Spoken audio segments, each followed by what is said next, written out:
Buongiorno and benvenuto to my patio in northern Italy. Before us we have a 1986 Wilier Triestina Ramato road bike that is in desperate need of restoration. And that restoration is exactly what I plan to do over the following series of videos. So if you're interested in vintage bicycle restoration, or you have a similar bike that you'd like to restore yourself, follow along with me as I try and restore this once beautiful bicycle.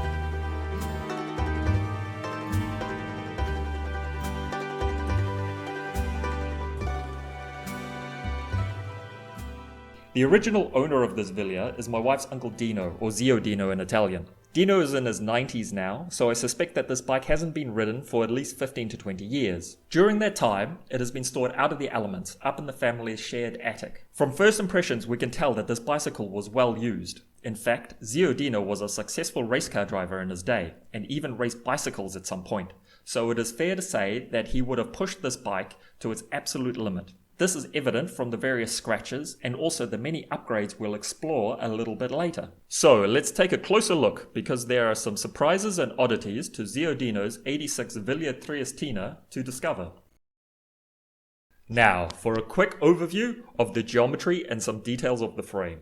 The seat tube bottom bracket to clamp is 52 centimeters. The top tube is 53 centimeters.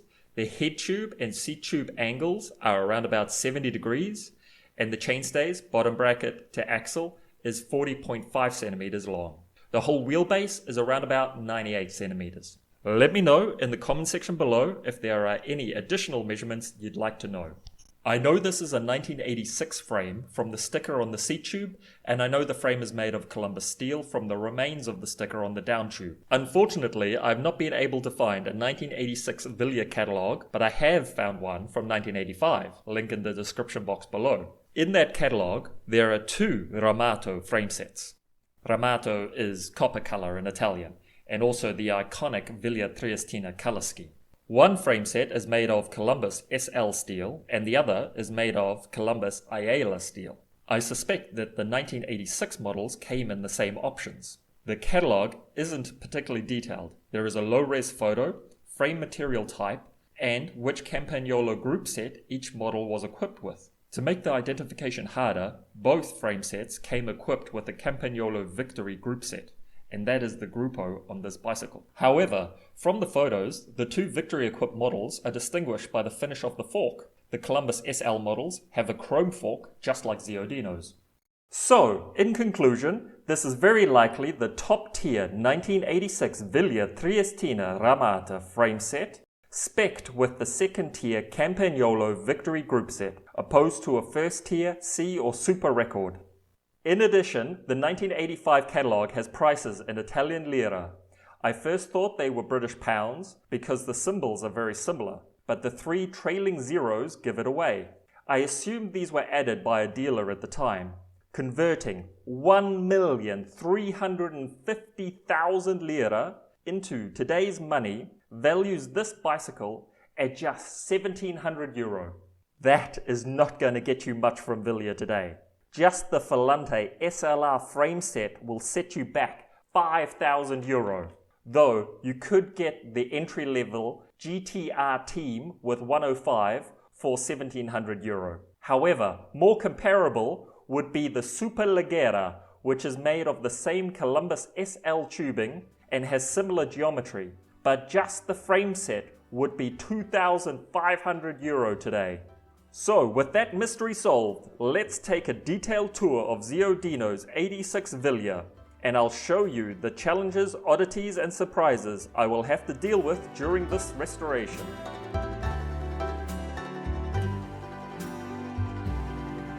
Starting at the saddle, we have what appears to be a Cellophane marker, which is well past its use by date and will definitely be getting chucked. It is attached to a 3T seat post. I assume these grooves have been machined out to save a little bit of weight. I've already loosened the seat post clamping bolt and found that the seat post isn't stuck. Moving to the top tube, we have internal cable routing circa 1986. This will be interesting to replace. I think white cable outers would look stylish contrasted with the copper paintwork. Here we are at the front end. We have a black 3T stem. and possibly the original Wilier handlebars under this horrible black electrical tape. Over here we have the Campagnolo brake levers. I assume Victory, but it's hard to tell. The hoods are in need of replacing, and I hope to find a pair online for a non-extortionate price. Over here we have the mount for a cyclocomputer with a cable running down here along the fork leg to a sensor. And again, I've loosened the pinch bolt of the quill stem and it's not seized. Thank you, Zio Dino. Here we have the Campagnolo headset with signs of rust, hopefully just on the surface. Servicing this headset will definitely be a video in itself, so hit that subscribe button and bell icon below to be notified when that video is available. Here we are at the front brake. And these brake pads will definitely have to be replaced because the rubber is certainly past its use-by date.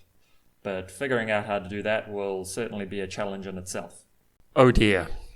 The first oddity. I mentioned that Zio Dino used to race. Well, it appears that he had the original Campagnolo record hubs laced to tubular rims. These are the Fiamme Master. This will have to be rebuilt with clincher rims. Leave a comment below if you have a suggestion for a rim to use. The hub has 32 holes and the wheel has been laced 3-cross with 2mm or 14 gauge plain spokes. The hub bearings should be simple cup and cone style, which I'll also make a video on how to service. At the moment, they feel pretty smooth, so I shouldn't have any problems there. Here are the Campagnolo Victory downtube shifters. They're rather stiff, but in working order. Onto the crankset, and we have our next oddity. I don't think that these GPM cranks are stock.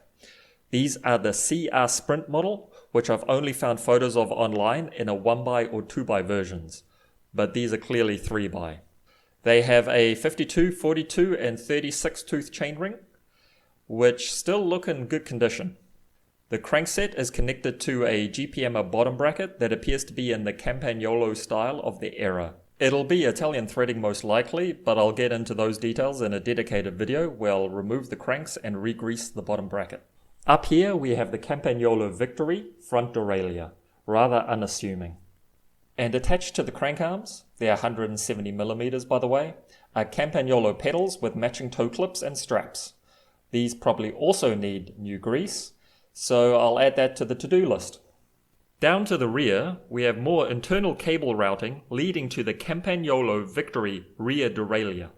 It is incredibly dirty, so leave any tips for cleaning it in the comments section below. Behind it, we have what I think is a Regina 6-speed freewheel. I have the correct tool fitting, but I suspect it'll still be a lot of fun to remove.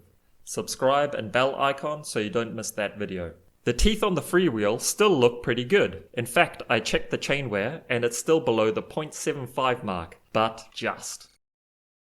Now here is a bit of disappointment. The rear hub is not the matching Campagnolo record of the front, but a Mica hub.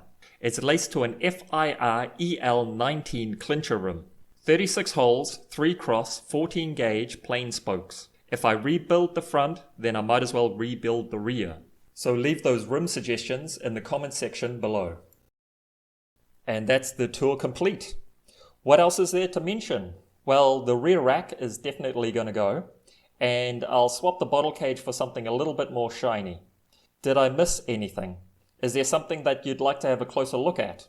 Let me know in the comment section below, and I'll try to add it into a future video. Otherwise, that's enough for now. Next step is to give it a really good wash and start the disassembly. Remember to like and subscribe and hit the little bell icon so the next time I upload a video, you get notified. Goodbye for now. Until next time, a dopo. Okay, let's do a freewheel sound check. That's always good.